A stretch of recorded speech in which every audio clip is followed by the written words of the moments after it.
ॐ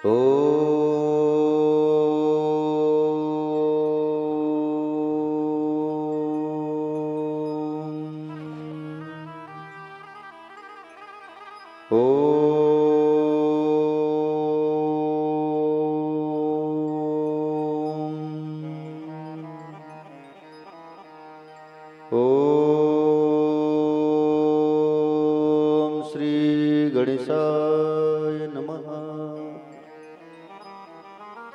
ॐ श्री सरस्वत्यो नमः। ॐ श्री गुरु चरण कमलेभ्यो नमः। ॐ श्री उमा महेश्वराभयो नमः। ॐ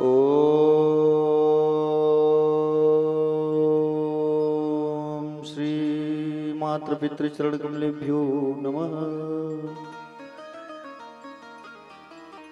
अज्ञानतिमिरान्धस्य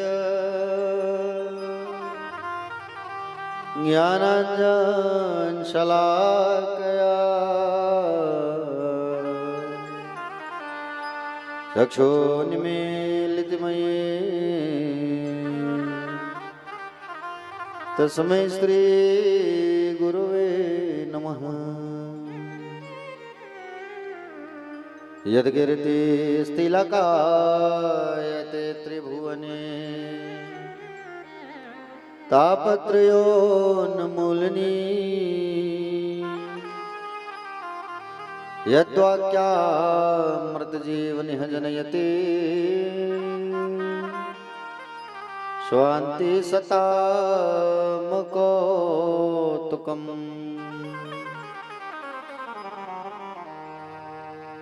नारायणं नमस्कृत्यं नरं चैव नरोत्तमम् देवी सरस्वतीर्व्यासं ततो जयमुदीरयेत्।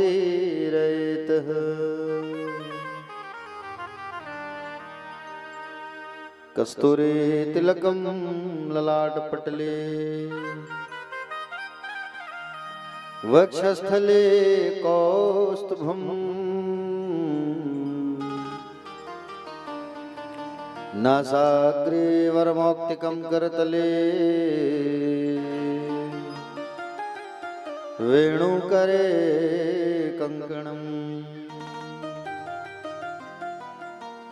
सर्वांगे हरिचन्दनं सुललितं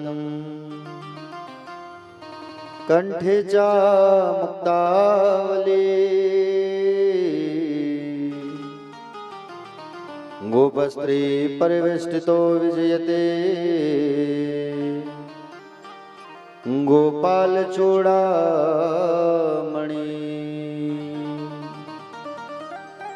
नमो भगवते तोभ्यं वासुदेवाय धीमहि प्रद्युम्नाय निरुद्धाय नमः संकर्षणाय च नीलाम्बुजश्यामलकोमलाङ्गं सीतासमारोपितवामभागं पाणो महसायकचारुचापं नमामि रामं रघुवंशनाथम्। देवी प्रपन्नार्ति हरे प्रसीद प्रसीद मातर्जगतोऽखिलस्य प्रसीद विश्वेश्वरि पाहि विश्वम्। त्वमीश्वरी देवी चाराचरस्य मनोजवं मारुततुल्यवेगं जितेन्द्रियं बुद्धिमतां वरिष्ठं वातात्मजं वानरयूथमुख्यं श्रीरामदूतं शरणं प्रपद्ये। या कुन्देन्दुतुषारहारधवला या शुभ्रवस्त्रावृता या वीणावरदण्डमण्डितकरा या श्वेतपद्मासना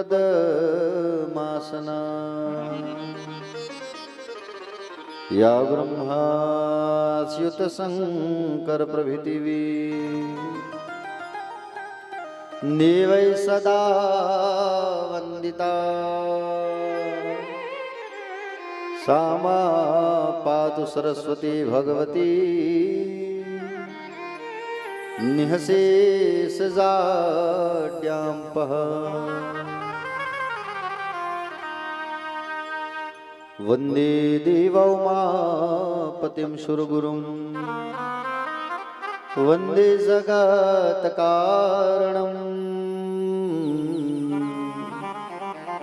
वन्दे पन्नगभूषणधरं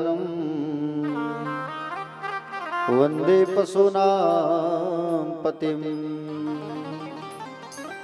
वन्दे सूर्यशशाङ्कवह्निनयनं वन्दे मुकुन्दं प्रियं वन्दे भक्तजनाश्रयस्य वरदं वन्दे शिवं शङ्करं। नमस्तुभ्यं महेशा नमस्तुभ्यं तपोमय प्रसीद शंभो देवे भूयो भूयो नमोस्तुते। नागेन्द्रहाराय त्रिलोचना भस्मांगराय महेश्वराय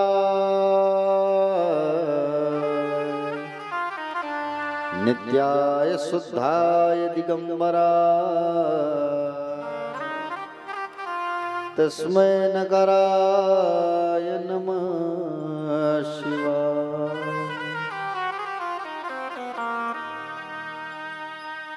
सौराष्ट्र देशे विशदेतिरम्ये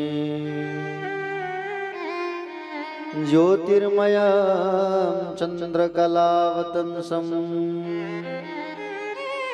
भक्तिप्रदानाय कृपावतीर्णं तं सोमनाथं शरणं प्रपद्ये। श्रीशैलशृङ्गे विबुधातिसङ्गे तुलात्रितुङ्गेऽपि मुदा वसन्तं तमर्जुन मल्लिकपूर्वमेकं नमामि संसारसमुद्रसेतुम्।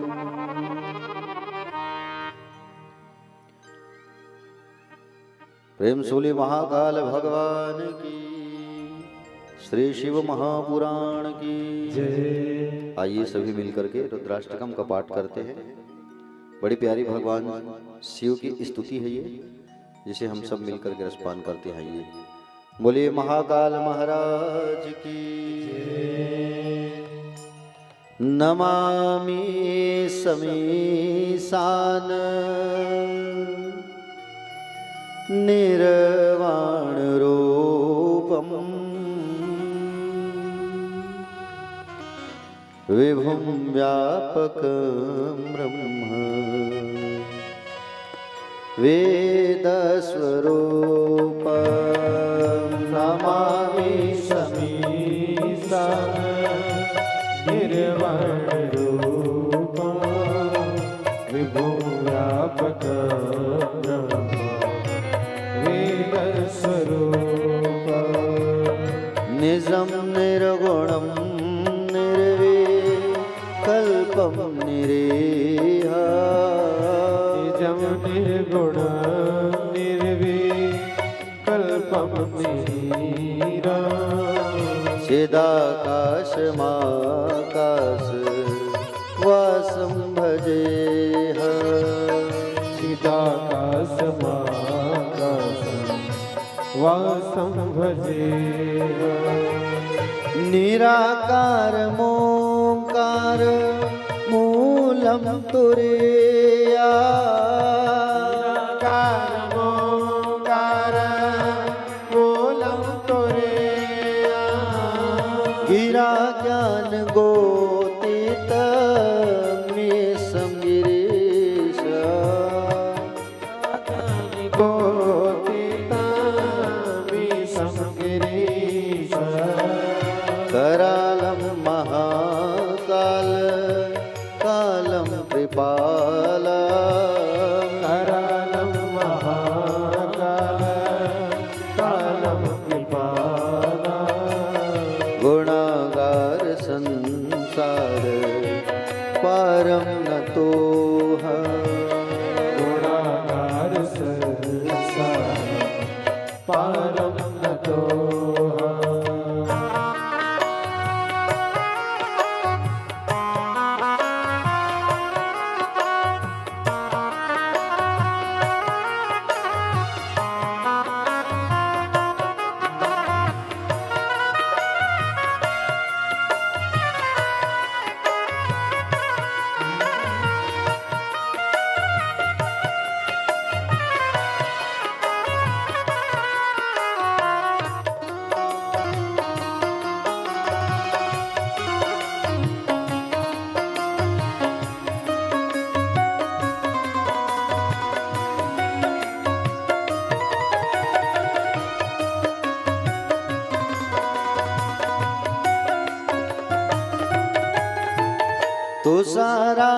तुषारात्रिसङ्काश घोरं गम्भीरा तुषारात्रिसङ्काश गौरं गम्भीरा मनोभूतकोटि प्रभा श्रीशरीरा मनोभूतकोटि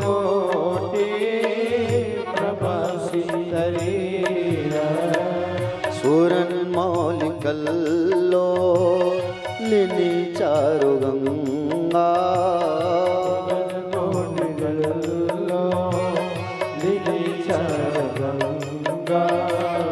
लसद भाल बालेन्दु कंठे भुजंगा लसद बाल बालेन्दु कंठे भुजंगा तुनत् कुण्डलं भ्रूषु नेत्रं विशाला चलत कुण्डलं भ्रूषु नेत्रं विशाला प्रसन्नानन नील कंठं दयाल प्रसन्नानन नील कंठं दयाल मृगाधीश चर्माम्बरं मुण्डमाला मृगाधीश चर्मा परं मुण्डमाला प्रियं शङ्करं सर्वनाथं भजामि प्रियं शङ्करं सर्वनाथं भजामि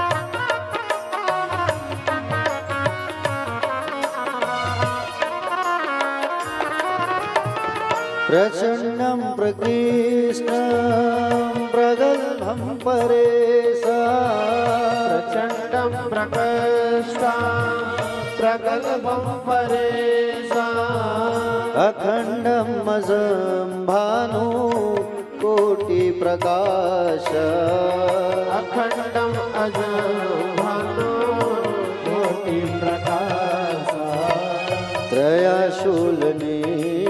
त्रयाशूलनिर्मूलनं शूलपाणि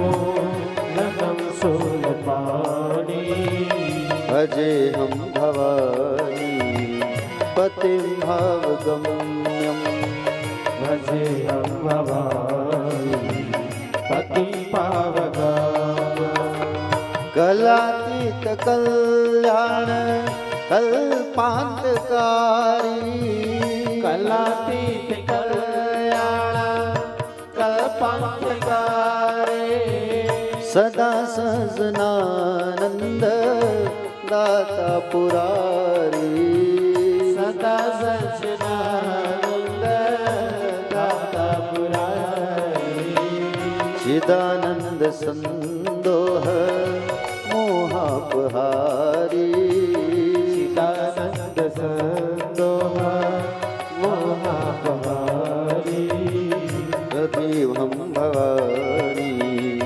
पतिमावगम्यं भजेऽहं भवानी पतिमावगम्यं कलातीत कल्याण कल्पान्तकारी कलातीत कल्याण कल्पान्तकारे सदा सजनानंद दाता पुरारी सदा सच्चिदानंद दाता पुरारी चिदानंद संदोह मोहापहारी चिदानंद संदोह मोहापहारी प्रसीद प्रसीद प्रभो मन्मथारी प्रसीद प्रसीद प्रभो मन्मथारी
नयावदुमानाथ पादारविन्द